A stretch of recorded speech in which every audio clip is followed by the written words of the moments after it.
By focusing on the guest's perspective, one can address concerns effectively.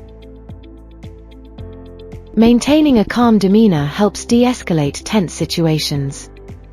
Hi, I'm Isabella. I can't believe my room is dirty. This is unacceptable for a paying guest. I deserve an upgrade immediately. I'm sorry to hear about that inconvenience. We will send someone up to your room right away to clean it. That's not good enough. I'm a paying guest and expect better treatment.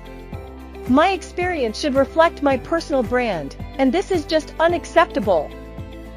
I just talked to my manager and he agreed to upgrade you to a junior suite for free. Finally, some recognition. A junior suite upgrade is more like it. Thank you. I'll make sure to share this experience with my followers. This is your overview chart and your score is 60%.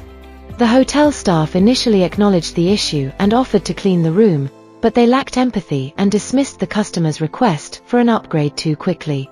They should have expressed understanding and escalated the situation sooner. Ultimately, they did provide an upgrade, which improved the interaction.